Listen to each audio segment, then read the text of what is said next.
Hi, welcome back. I'm going to read the story called Cindy Moo. Hey, diddle diddle, the cat and the fiddle, the cow jumped over the moon.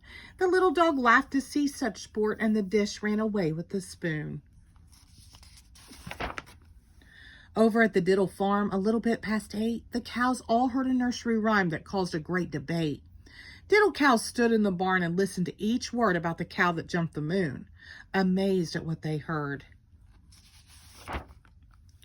Across the moon, cried Buttercup. No way, said Honeybun.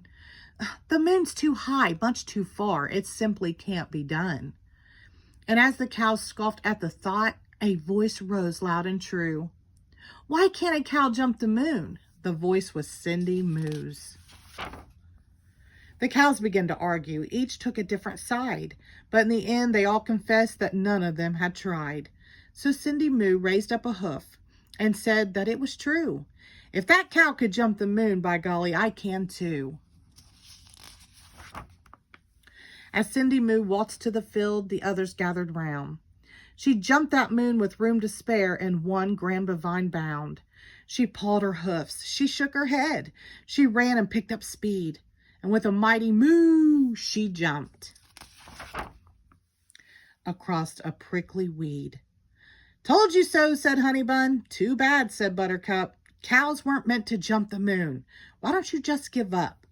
But Cindy Moo ignored her friend. She made a solemn vow. She'd jump across that silver moon as soon as she knew how. The next night after grazing, she caught a stunning sight. The moon was perched upon the hill, a ball of silver light. Cindy Moo let out a snort and charged up to the top.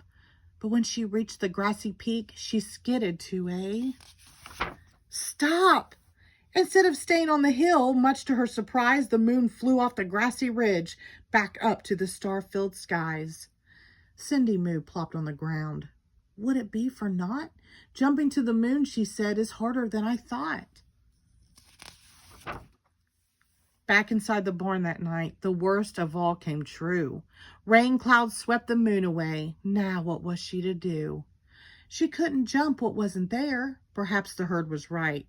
The moon and cows would never mix, not then or any night.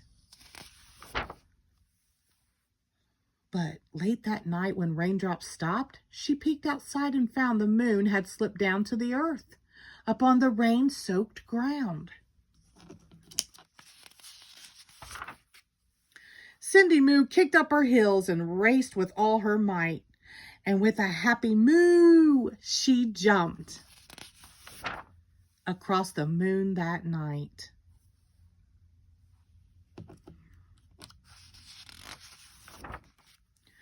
Her friends came out and marveled much. Miss Moo, you've done it now. A cow now really jumped the moon as long as she knows how. And ever since that rainy night, the cows do not debate. Whenever rain clouds pass their way and it is growing late, they gaze upon that puddled moon and jump it 2 by 2. And guess who leads the diddle herd? Of course, it's Cindy Moo. The end. Thank you.